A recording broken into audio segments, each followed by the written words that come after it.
So next हम लोग बात करने वाले, अगर कोई इक्वेशन हो और उसके रूट्स जो है वो सिमेट्री में प्रेजेंट हो, तो फिर उस इक्वेशन को वापस कैसे जनरेट करेंगे इस बारे में। तो अब ये सिमेट्री क्या होती है इसके बारे में भी बात करेंगे, क्योंकि इक्वेशन के रूट्स निकालने से पहले हमें तो ये तो पता होना चाहिए ना कि रूट्स जो है वो सिमेट्री में है कि नहीं है ना। तो equation whose roots are in symmetry। ठीक है भाई, जैसे अगर हम लोग बात करें, अगर हमारे पास में कोई ऐसी इक्वेशन है जिसके रूट्स है अल्फा एंड बीटा, फिर हमें वो इक्वेशन जनरेट करनी हो जिसके रूट्स लेट सपोज कि 1/अल्फा एंड 1/बीटा हो, या फिर कुछ ऐसा α+2 एंड β+2, या फिर कुछ ऐसा α³ +3 β³ +3 एंड या फिर α⁴n β⁴n, ऐसे कुछ रूट हो, है ना। तो अब ये सबसे पहले हमें इक्वेशन बनाने के लिए हमें ये पहचानना होगा क्या रूट सिमेट्री में है कि नहीं है। तो उसके लिए हम लोग क्या करेंगे, ये जो रूट्स जो है ना ये दे रखे हैं, मतलब 1/अल्फा और 1/बीटा, अगर इनमें अल्फा एंड बीटा को इंटरचेंज कर दूं, मैं अल्फा की जगह बीटा लिख दूं और बीटा की जगह अल्फा लिख दूं, तो उससे क्या होगी, इनके रूट्स पे कोई फर्क ना पड़े, मतलब रूट्स जो है वो सेम रहे। जैसे अगर यहाँ पे इंटरचेंज किया तो अल्फा की जगह बीटा आ जाएगा, तो ये बन जाएगा β+2, और बीटा की जगह अल्फा आएगा तो α+2 बन जाएगा। तो अगर ऐसा बन रहा है तो फिर ये जो रूट्स है ना ये हमारे सिमेट्री में होंगे। किस में होंगे? सिमेट्री में। कब? जब हम लोग अल्फा एंड बीटा को इंटरचेंज कर दे, जिससे क्या होगी, रूट्स पे कोई इफेक्ट ना पड़े, मतलब ये रूट्स पे कोई इफेक्ट नहीं पड़ा। जैसे अगर मैं यहाँ पे कुछ ये ना लिख के कुछ ये रूट्स लिख लेता, α+1 और β+2, सॉरी β+2। अब यहाँ पे मैं अल्फा एंड बीटा को इंटरचेंज करता तो क्या होता, तो ये होता है β+1 एक रूट बन जाता और दूसरा बन जाता α+2। तो इससे क्या होता, इससे हमारा जो β+2 था ना वो बन गया β+1, और α+1 था वो बन गया α+2। इससे क्या हुए, रूट्स जो है ना वो चेंज हो गए। एक्चुअल रूट्स क्या थे, α+1 एंड β+2, लेकिन अब रूट्स क्या हो गए, β+1 एंड α+2। तो इस केस में ये जो रूट्स है ना are not in symmetry, are not in symmetry. जैसे एक दो और एग्जांपल ले लेते हैं। ये वाला भी एक एग्जांपल है, α³ +3 और β³ +3। अब ये सिमेट्री में है या नहीं है, तो इसके लिए हम लोग क्या करेंगे, ये α³ +3 है एंड β³ +3 है, इसमें अगर हम लोग अल्फा एंड बीटा को इंटरचेंज करवा दें, मतलब बीटा की जगह अल्फा और अल्फा की जगह बीटा, तो ये बन जाएंगे रूट्स β³ +3 एंड α³+3। अब पहले भी रूट्स यही थे और अभी भी रूट्स यही है, तो दीज आर इन सिमेट्री, ये फिर से सिमेट्रिक में। ठीक है, अब अगर कुछ ऐसे रूट्स ले ले α² एंड β², तो यहाँ पे भी अगर अल्फा बीटा को इंटरचेंज करें तो रूट सेम होंगे, β² एंड α²। मतलब ये आगे पीछे लिखने से कोई फर्क नहीं पड़ता है, तो ये रूट सेम रहने चाहिए, जो पहले थे वो बाद में रहे। तो इसका मतलब ये भी इन सिमेट्री में है ना, इन सिमेट्री, तो symmetry, roots are in symmetry. अच्छा, जैसे हमने कुछ और एग्जांपल लिए थे। तो अगर हम लोगों को ऐसा दे रखा हो जैसे α+1/β+1 एंड नहीं नहीं, ये कर लो α+1/β, एंड β+1/β-1, क्या ये सिमेट्रिक में है? तो उसके लिए हम लोग क्या करेंगे, अल्फा एंड बीटा को इंटरचेंज करेंगे, मतलब जहाँ पे अल्फा है वहाँ पे बीटा, और जहाँ पे बीटा है वहाँ पे अल्फा रख देंगे, तो ये बन जाएगा β+1/β-1। एंड सेकेंड रूट क्या बन जाएगा, α+1/α-1। अब ये रूट पहले भी था और अब भी है, पहले भी था और अब भी है, मतलब चेंज करने के बाद में भी सेम रूट है, उससे पहले भी सेम रूट थे, तो ये भी इन सिमेट्री है, मतलब these are also in symmetry.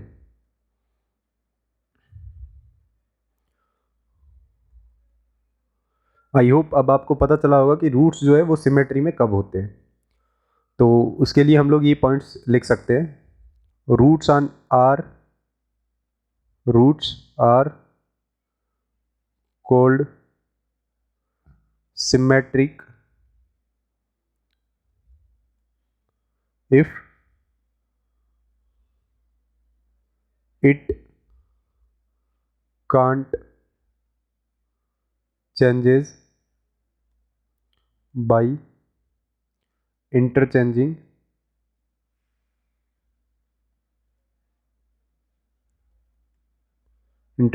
Alpha and beta. ठीक है, अब ये कहने का मतलब अल्फा एंड बीटा किसी और इक्वेशन के रूट्स होंगे, तो उनको इंटरचेंज करने पे ये चेंज ना हो, मतलब इंटरचेंज ना हो, तो फिर जो रूट्स है वो सिमेट्री में हमारे कहलाएंगे। तो अगर ऐसे रूट्स दे रखे हो जो सिमेट्रिक में हो, मतलब सिमेट्री में हो, तो फिर हमें वो इक्वेशन कैसे निकालनी है जिसके रूट्स ये हो, जो सिमेट्री में हो, जैसे ये अल्फा प्लस 1/α-1, बीटा प्लस 1/β-1। तो होगा क्या, क्वेश्चन में ऐसा दे रखा होगा आपको सबसे पहले कि एक कोई क्वाड्रेटिक इक्वेशन गिवन होगी, गिवन, और उसके रूट्स हमें बोल दिए जाएंगे कि अल्फा एंड बीटा है। अब quadratic equation F of P of x बोल देते हैं जिसको, ये है क्वाड्रेटिक इक्वेशन, मतलब ये एक्स में है ना क्वाड्रेटिक इक्वेशन, इन एक्स, और इसके रूट्स क्या है, अल्फा एंड बीटा। फिर हमें क्या क्या दे दिया जाए कि कुछ सिमेट्री टाइप के रूट्स बना दिए जाए, मतलब कोई इक्वेशन फाइंड करनी हो जिसके रूट्स ये हो 1/α एंड 1/β, तो ये रूट सिमेट्री में है ना। तो फिर हम लोग क्या करेंगे, तो यहाँ पे हम लोग ये करेंगे कि जो हमारा,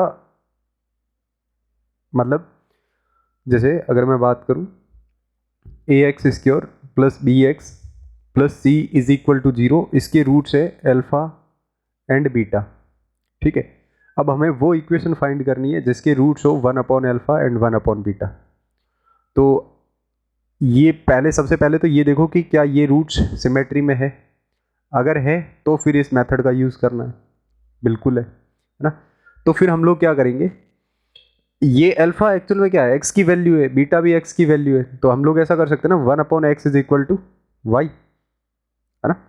फिर हम लोग क्या कर सकते हैं, इस x की जगह अगर इस x की वैल्यू कैलकुलेट करें तो ये आ जाएगी 1/y which is equal to x, तो उस x की जगह हम लोग ये रख सकते हैं 1/y। तो जैसे ही रखेंगे तो ये बनेगा a/y² plus b/y plus c is equal to 0। तो a प्लस by प्लस c y square is equal to 0। अब इस y को वापस x रख सकते हो। तो ये कॉन्सेप्ट है आपको, अगर कोई भी रूट्स अगर गिवन हो और वो सिमेट्री में हो और उसके इक्वेशन निकालनी हो ना, कई बार ऐसा होता है कि हम लोग कंफ्यूजिंग हो जाते हैं कि कुछ टर्म्स का समेशन वगैरह निकालना हो, वो नहीं निकाल पाते, तो फिर हम लोग क्या मेथड यूज़ करें, क्या फंडा यूज़ करें उसके लिए। तो आई होप ये बात समझ में आई होगी। चलिए नेक्स्ट आगे हम लोग बात कर लेते हैं। अब देखो इसके तो जितने क्वेश्चंस करेंगे उसके हिसाब से ये कॉन्सेप्ट समझ में आएगा। आई होप मतलब ये चीज़ ज़रूर समझ में आई होगी कि रूट्स जो है वो सिमेट्री में है या नहीं है। अगर ये चीज़ समझ में आई है तो फिर इसके बाद में क्वेश्चन करने का कुछ ना कुछ फ़ायदा है। तो अभी बात करेंगे आगे सिमेट्री की ओर। तो हमें ये गिवन है कि if alpha and beta are the roots of equation, quadratic equation, इसको बोल देते हैं a x square plus b x plus c is equal to 0, then find equation whose roots are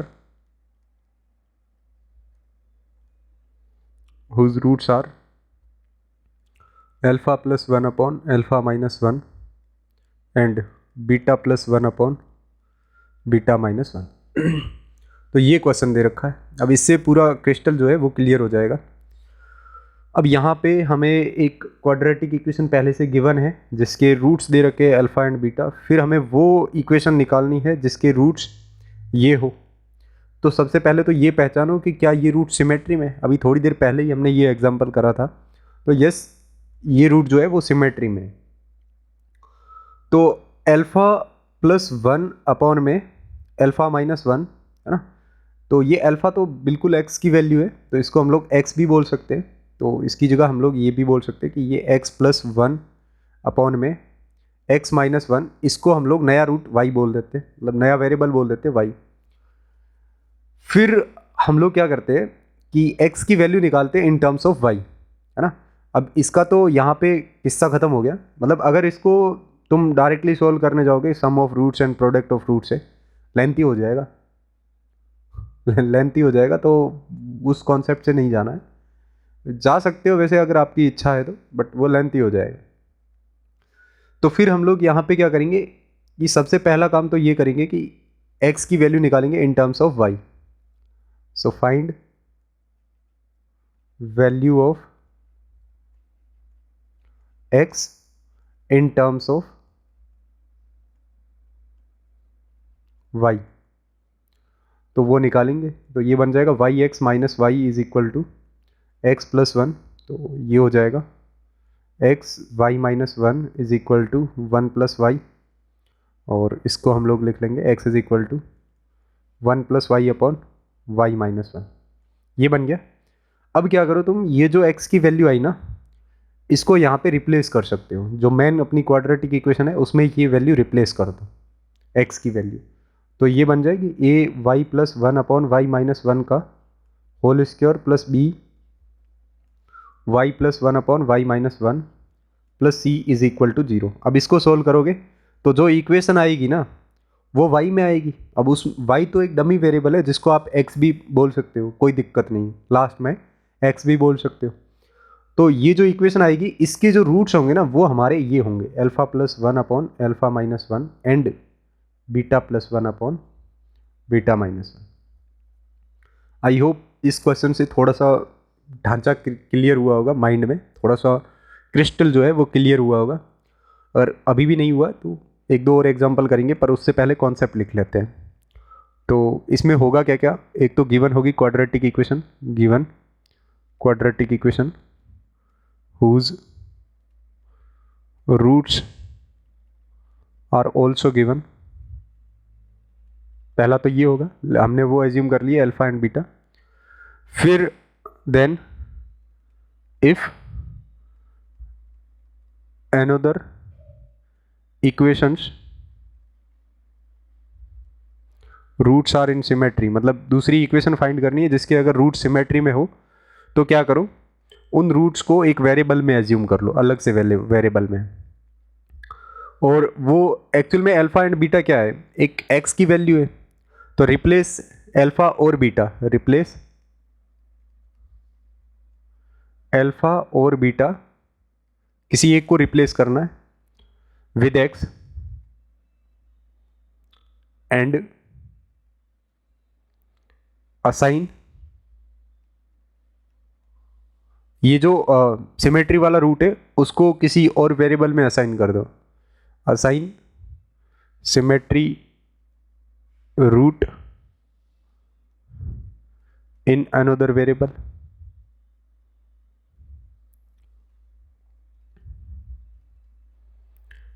and then find x in terms of another variable, find x in terms of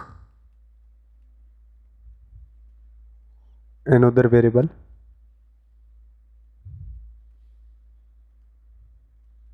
ठीक है, इतना करने के बाद में फिर वही x की जगह, मतलब जो इक्वेशन है क्वाड्रेटिक इक्वेशन x में होगी तो उस x की जगह ये वाली वैल्यू रख सकते हो जो आपकी अनदर वेरिएबल में वैल्यू आई है।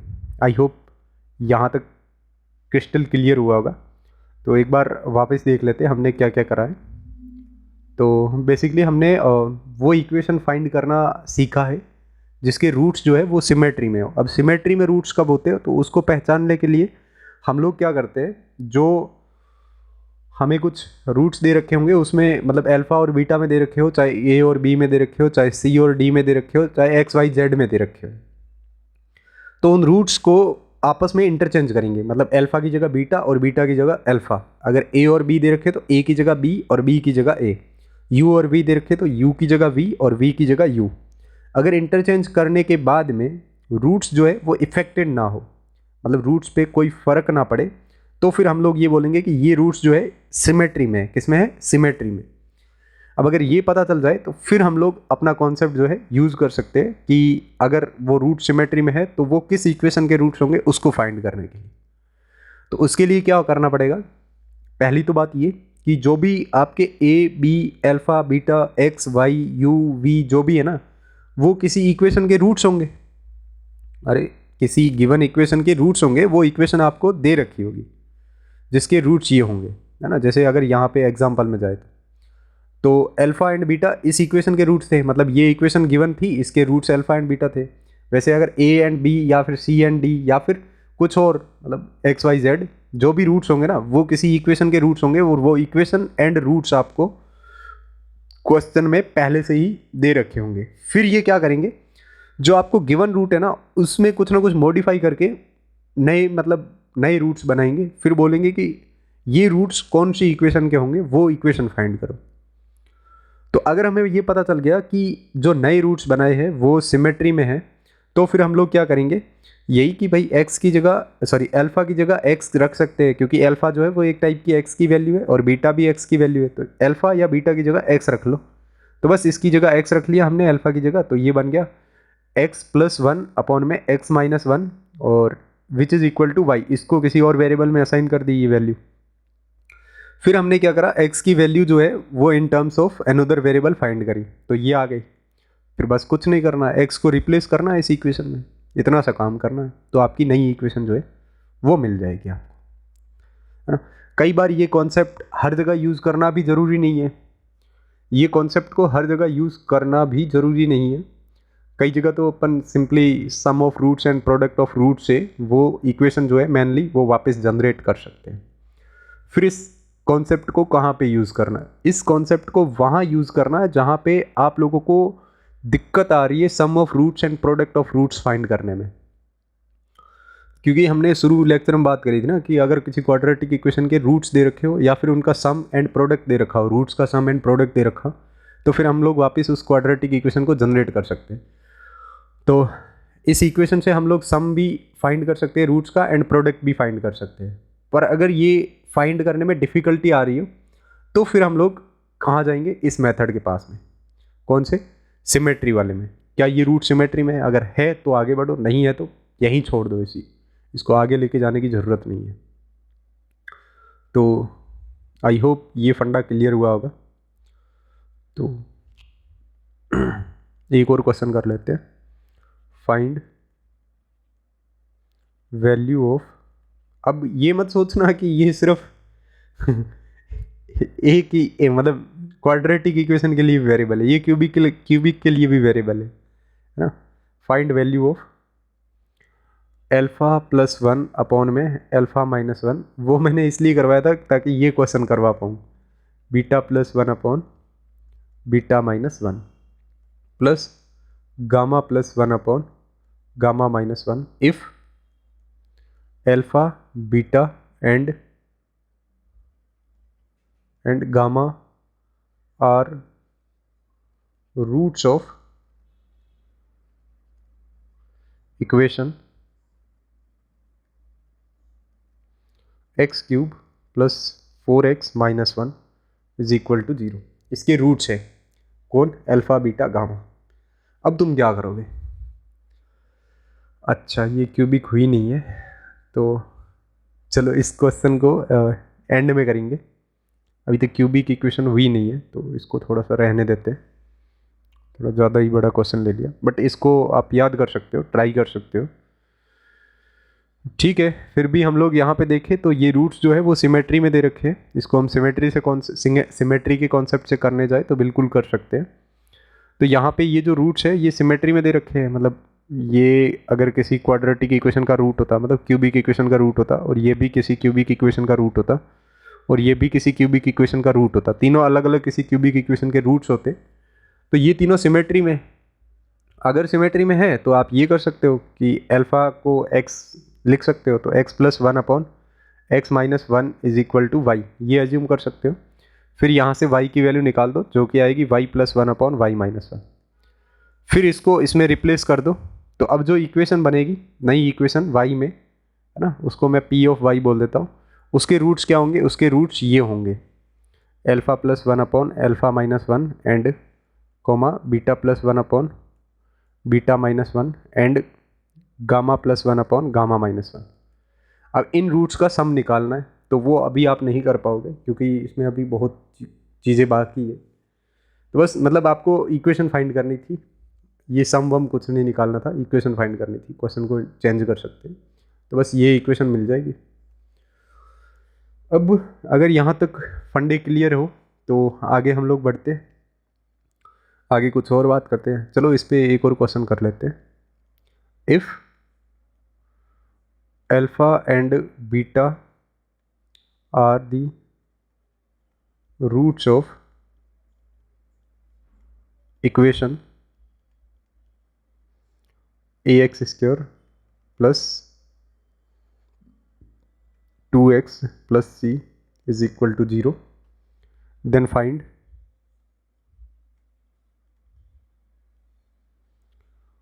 equation whose roots are 2 alpha plus 5 2 beta minus 5। अब तुम इसको दो तरीके से कर सकते हो, सॉरी प्लस 5 है ये, माइनस 5 नहीं। अब तुम इसको दो तरीके से कर सकते हो इस क्वेश्चन को। पहला तो सम एंड प्रोडक्ट वाला कॉन्सेप्ट यूज़ करके, है ना, उससे थोड़ा सा मे बी सिंपल हो जाए। और दूसरा ये कि इसमें सिमेट्री का कॉन्सेप्ट यूज़ कर सकते हो। तो सिमेट्री क्या, रूट ये सिमेट्रिक में है, अल्फा और बीटा को इंटरचेंज करके देख लो, तो रूट्स आएंगे सेम, तो इसका मतलब रूट्स आर इन सिमेट्री। अगर रूट सिमेट्री में है तो फिर आप ऐसा कर सकते हो, 2x प्लस 5 की जगह y पुट कर सकते हो, और यहाँ से अगर x की वैल्यू निकालोगे तो वो आ जाएगी y माइनस 5 अपॉन 2। तो इसको रिप्लेस कर दो x की जगह, तो ये बन जाएगा a y माइनस 5 अपॉन 2 और प्लस 2 y माइनस 5 अपॉन 2, ये होल स्क्वायर है, plus c is equal to 0। ये आ गए इसके रूट्स, मतलब ये इक्वेशन बन गई। दूसरा, इसमें सम और प्रोडक्ट से कर सकते हो, मतलब ये थोड़ा सा सिंपल क्वेश्चन हो गया, पर कई बार आप फंस जाओ जहाँ पे आप रूट्स में सम एंड प्रोडक्ट नहीं निकाल पा रहे हो, तो फिर इस कॉन्सेप्ट को यूज़ करना। उससे पहले ये देख लेना कि क्या रूट्स सिमेट्री में है भी कि नहीं है। तो आई होप अब इतना इनफ होगा सिमेट्री वाले कॉन्सेप्ट के लिए। चलिए नेक्स्ट बात कर लेते हैं, कॉमन रूट्स कंडीशंस। अब देखो यार, इसमें ना जेई मेंस में भी क्वेश्चन आते हैं और एक दो बार जेई एडवांस में भी आए हैं, तो इस वाले कॉन्सेप्ट में बहुत सारे आपको क्वेश्चंस देखने को मिल जाएंगे, तो इसको अच्छे से भी समझना पड़ेगा। अब इसमें होगा क्या, होगा ये कि आपको दो इक्वेशंस दे रखी होगी, हम क्वाड्रेटिक इक्वेशन पढ़ रहे हैं तो इसलिए हम लोग क्वाड्रेटिक इक्वेशन की बात करेंगे। आपको दो क्वाड्रेटिक इक्वेशन दे रखी होगी, फिर क्या होगा, उन दोनों क्वाड्रेटिक इक्वेशन में या तो एक रूट कॉमन होगा या फिर दोनों ही रूट्स कॉमन होंगे। कहने का मतलब, एक रूट ऐसा है जो पहली वाली क्वाड्रेटिक इक्वेशन का भी है एंड सेकंड वाली क्वाड्रेटिक का इक्वेशन, और या तो केस ये होगा या फिर दूसरा केस ये होगा कि दोनों रूट जो है पहली इक्वेशन के भी है एंड सेकंड क्वाड्रेटिक इक्वेशन के भी है। तो इस केस को बोला जाता है कॉमन रूट कंडीशन, या फिर इस कंडीशंस को बोला जाता है कॉमन रूट कंडीशंस। तो इसमें दो कंडीशंस बन जाती है। पहला तो आपका इफ़ एक रूट कॉमन हो, if one root is common, पहला तो ये केस बन जाता है। एंड सेकंड, मतलब पहला इसको बात कर लेते हैं इसके ऊपर। तो इसमें क्या होगा, आपको दो क्वाड्रेटिक इक्वेशन दे रखी होगी। लेट्स सपोज कि Q1 x जो है वो आपकी ये है, a x square plus b x plus c is equal to 0, है ना। और दूसरी है Q2x, जो इक्वेशन ऐसी है, इसको आप A1 B1 और C1 बोल दो, थोड़ा अच्छा दिखेगा। इसको आप बोल दो A2x square plus B2x plus C2 is equal to 0। ये दोनों क्वाड्रेटिक इक्वेशन दे रखी है। अब हमने ऊपर लिखा है कि वन रूट इज कॉमन, तो इन दोनों में एक रूट कॉमन होगा। तो अगर इसके रूट्स अल्फा एंड बीटा है तो इन दोनों में से एक रूट कॉमन आएगा, आगे चलेगा। तो इसका एक अल्फा और गामा हो सकता है, या फिर और क्या हो सकता है, इसका बीटा और गामा हो सकता है ना। तो एक रूट यहाँ पे कॉमन आ गया ना बेटे, अल्फा जो है वो दोनों का ही रूट बन गया। अब इस वाली कंडीशन में क्या किया जाए, तो आपको क्वेश्चन में ये पूछा होगा if these quadratic equation have one root common, तब कुछ ना कुछ एक्सप्रेशन की वैल्यू पूछ लेगा वो आपसे। तब फिर हम लोग क्या करें, तो फिर हम लोगों को मतलब 2-3 प्रोसीजर है जिनको आप याद रख सकते हो। पहला तो ये कि इन दोनों में ही अल्फा जो है वो दोनों इक्वेशन का रूट्स हैं, तो इसका मतलब है कि अल्फा जो है वो दोनों इक्वेशन को सेटिस्फाई करेगा। तो x की जगह हम लोग अल्फा जो है दोनों इक्वेशन में रख सकते हैं। तो ये बन जाएगा A1 alpha square plus B1 alpha plus C1 is equal to 0। दूसरा बन जाएगा A2 alpha square plus B2 alpha plus C2 is equal to 0। ठीक है भाई, अब ये बन गया। अब कई बार क्या होता है कि हमें A1 और A2 इक्वल दे रखे हो, मतलब A1 is equal to A2।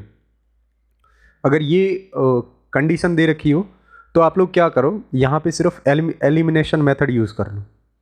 Elimination का मतलब क्या कि फर्स्ट इक्वेशन में से सेकंड इक्वेशन घटा दो, ताकि ये अल्फा स्क्वायर वाला झंझट ही खत्म हो जाए। बात समझ रहे हो, अल्फा स्क्वायर वाला झंझट ही खत्म हो जाएगा। अगर A1 और A2 इक्वल दे रखे हो तो फर्स्ट इक्वेशन में से सेकंड घटा दो, चाहे सेकंड में से फर्स्ट घटा दो। फिर इक्वेशन बचेगी क्या, अगर A1 and A2 are equal तो फिर हम लोग सीधा यूज करेंगे एलिमिनेशन मेथड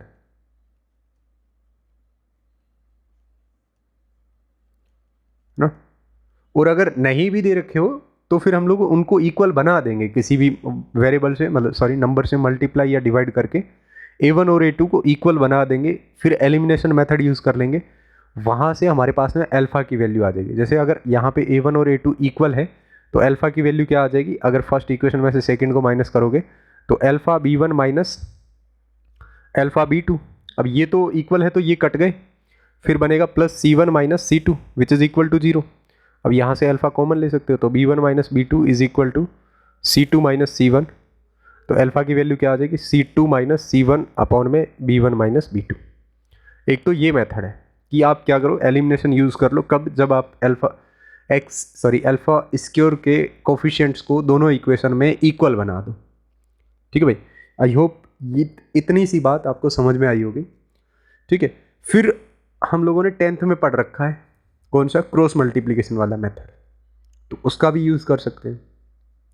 तो उसमें क्या होता है, लेट सपोज कि अगर इसको पकड़े हम लोग, इस वाली कॉलम को पकड़े, तो अल्फा स्क्वायर ऐसा ऊपर रहेगा, नीचे कुछ ना कुछ आएगा which is equal to minus, इस वाले कॉलम को पकड़ेंगे तो अल्फा आएगा और अगले वाले के लिए 1 आ जाएगा।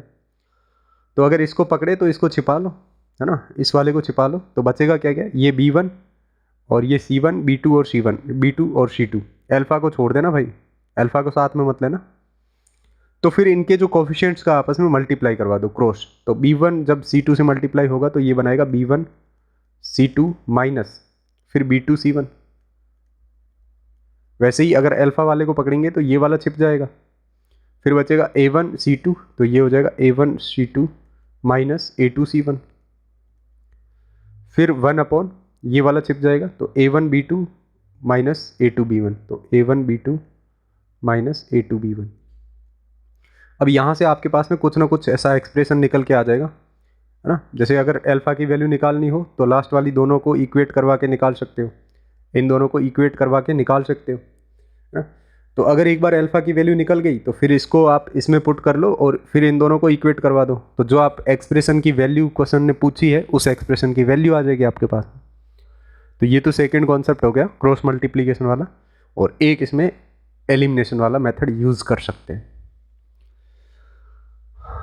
तो इसमें हम लोगों को कई बार ऐसा बोला जाता है कि एक रूट कॉमन है बट उसमें एक्चुअली दो रूट्स कॉमन हो जाते हैं, तो वो वाली कंडीशन कब बनती है, तो उसके लिए थोड़ा सा ध्यान रखते हैं, थोड़ी सी बात कर लेते हैं। तो हमें दोनों क्वाड्रेटिक इक्वेशन दे रखी होगी। अगर दोनों क्वाड्रेटिक इक्वेशन में से किसी एक भी क्वाड्रेटिक इक्वेशन के इमेजनरी रूट्स आ गए, बात सुनना, अगर दोनों क्वाड्रेटिक इक्वेशन में से किसी एक भी क्वाड्रेटिक इक्वेशन के इमेजनरी रूट आ गए, तो फिर क्या होगा, इमेजनरी रूट हमेशा कॉन्जुगेट फॉर्म में आएंगे। तो इसका मतलब है कि वही के वही रूट जो है वो दूसरी वाली इक्वेशन के भी होंगे। अगर ये बोल दिया जाए कि इन दोनों इक्वेशन का एक रूट कॉमन है, ऐसा तो है नहीं कि हमारे पास में एक इक्वेशन थी क्यू ऑफ एक्स जिसके रूट्स आए ए आयोटा प्लस बी, इसका दूसरा रूट क्या होगा, ए आयोटा माइनस बी। अगर आपको एक रूट दे दिया जाए तो दूसरा इसका कॉन्जुगेट होगा। अब दूसरी इसने इक्वेशन बोल दी क्यू टू एक्स। अब क्यू वन और क्यू टू में एक रूट कॉमन है, तो एक रूट कॉमन है इसका मतलब ये वाला रूट आगे जाए चाहे ये वाला रूट आगे जाए, उससे फर्क नहीं पड़ना है। लेट सपोज कि हमने ये वाला रूट आगे ले लिया, तो ए आयोटा, सॉरी ये थोड़ा सा चेंज कर लो, एक सेकंड, है ना, अपन ने कॉन्जुगेट गलत ले लिया।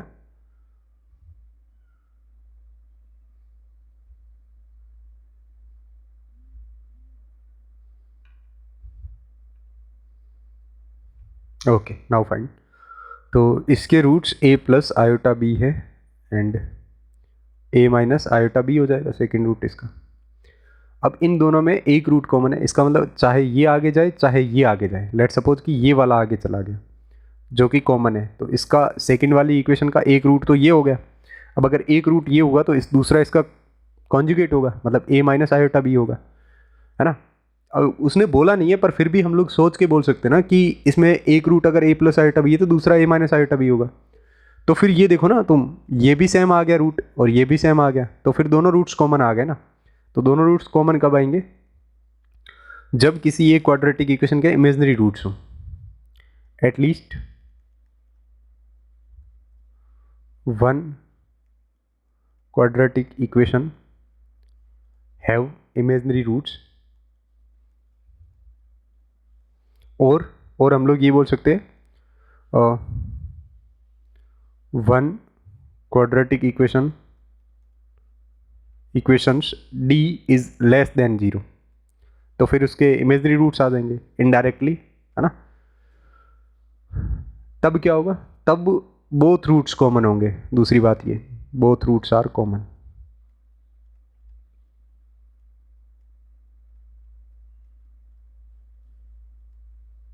आई होप ये बात समझ में आई होगी। मैं थोड़ा ज़्यादा डेप्थ में जा रहा हूँ बट ठीक है, एडजस्ट कर लेंगे क्योंकि भाई जेई वगैरह करना है तो करना पड़ेगा एडजस्ट।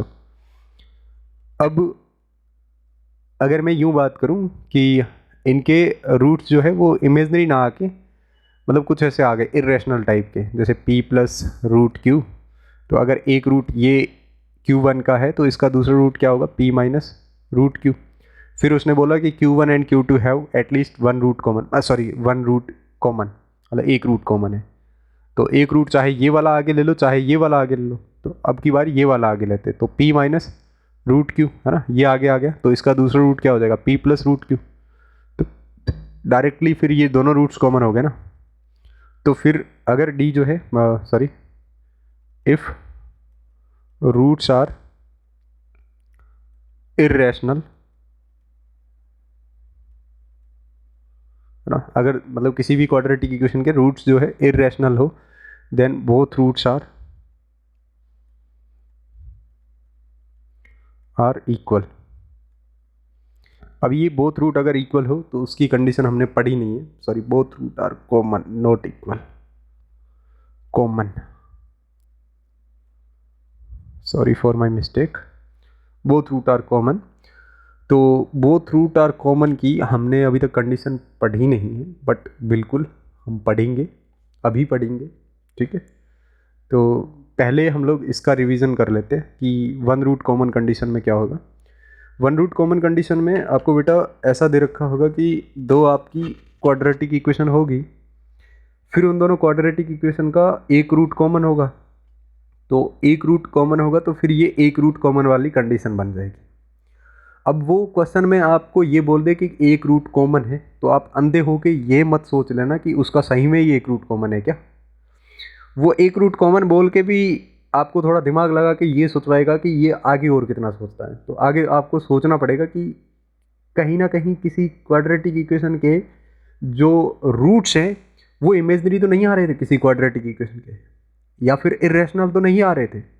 अगर इरेशनल और इमेजनरी आ जाए किसी भी क्वाड्रेटिक इक्वेशन के रूट्स, दोनों में से किसी एक क्वाड्रेटिक इक्वेशन के रूट्स इरेशनल और इमेजनरी आ जाए, तो फिर वहाँ पे एक रूट कॉमन नहीं होगा। वो क्वेश्चन वाला आपको अंधा बना रहा है और आप अंधे बन जाओगे, समझ रहे हो। अगर ये याद नहीं रखा तो वो बोलेगा कि इसका एक रूट कॉमन है, बट अगर आपने ये ध्यान रखा कि इसमें से किसी एक क्वाड्रेटिक इक्वेशन के इरेशनल या फिर सॉरी इमेजनरी रूट आ जाए, तो फिर दोनों रूट्स कॉमन होते हैं, एक कॉमन नहीं होता है। तो पहली बात तो ये पहचान लिया हमने कि एक रूट कॉमन है कि दो रूट। अब अगर हमें ये पता चल जाए कि एक ही रूट कॉमन है, तो फिर हम लोग आगे प्रोसीड करेंगे कि हम लोगों को कौन सी कंडीशन लगानी है, वन रूट कॉमन वाली लगानी है या टू रूट कॉमन वाली। टू रूट कॉमन वाली के लिए थोड़ा सा जस्ट वेट कर लो 2 मिनट का। तो अगर वन रूट वाली कॉमन वाली कंडीशन लगानी है, तो फिर उसमें तो हम लोग या तो क्रॉस मल्टीप्लीकेशन से जाएंगे या फिर एलिमिनेशन मेथड से जाएंगे। जो अननोन रूट है उसकी वैल्यू हम लोग फाइंड कर देंगे। अब अगर उसकी वैल्यू हमें मिल गई, तो फिर ये जो अपना क्रॉस मल्टीप्लीकेशन वाला है, इसमें हम लोग वापस रख देंगे अल्फा की जगह, या फिर हम किसी एक इक्वेशन में से रख देंगे। तो जो अननोन एक्सप्रेशन जो उसने क्वेश्चन में पूछ रखा होगा उसकी वैल्यू हमें मिल जाएगी। तो let's talk about the both roots are common. तो अगर हमको ये दे रखा हो बोथ रूट्स आर कॉमन, तो इसकी दो कंडीशन तो आप ऊपर ही देख चुके हो पढ़ने से पहले ही, है ना। तो कुछ नहीं, कोई दिक्कत नहीं। तो बोथ रूट आर कॉमन, तो सबसे पहले एक क्वाड्रेटिक इक्वेशन ली q1x which is equal to a1x square plus b1x plus c1 is equal to 0। दूसरी क्वाड्रेटिक इक्वेशन ली q2x which is equal to a2x square plus b2x plus c2 is equal to 0। अब इन दोनों के ना दोनों roots common है, मतलब इसका अगर अल्फा एंड बीटा है तो इसका भी दोनों रूट्स अल्फा एंड बीटा आएंगे। तो फिर कहने का मतलब ये है कि ये किसी ना किसी एक, मतलब आपने देखा होगा ना कि linear equation in two variable दे रखी हो तो उसमें इन्फिनिटी सॉल्यूशंस आते हैं। तो फिर हम लोगों ने देखा था कि उनके कोफिशिएंट्स का रेशियो जो है वो इक्वल आएगा। तो इसी में भी सेम वही कॉन्सेप्ट यूज़ कर लेंगे। तो यहाँ पे अपने पास में ये निकल के आ जाएगा कि a1/a2 is equal to b1/b2 is equal to c1/c2, है ना। इसको हम लोग k भी एज्यूम कर सकते हैं, और k जहाँ पे रियल नंबर होगा बट 0 नहीं होगा तो ये वाला कॉन्सेप्ट यूज़ कर लेंगे अगर दोनों जो रूट्स है इक्वेशन के वो कॉमन आ जाए। तो अगर दोनों रूट्स कॉमन आ जाए, दोनों रूट्स कॉमन वाली कंडीशन बहुत सिंपल है। अब हमें ये पहचानने पड़ेंगे। पहली बात तो ये क्वेश्चन में बोथ रूट्स कॉमन की कंडीशन आपको बिल्कुल भी नहीं बोल के रखेगा, वो बड़ा चालाकी करेगा, है ना। वो आपको ये नहीं बोल के रखेगा, तो फिर आपको पहचानने पड़ेंगे। तो पहचान के फिर आप आगे प्रोसीड करोगे, है ना। तो इसमें पहली कंडीशन तो ये कि रूट्स इमेजनरी आ जाए, वही कि एक क्वाड्रेटिक इक्वेशन के रूट्स इमेजनरी आ जाए या फिर इरेशनल आ जाए, है ना। तो रूट्स, ठीक है, थैंक यू।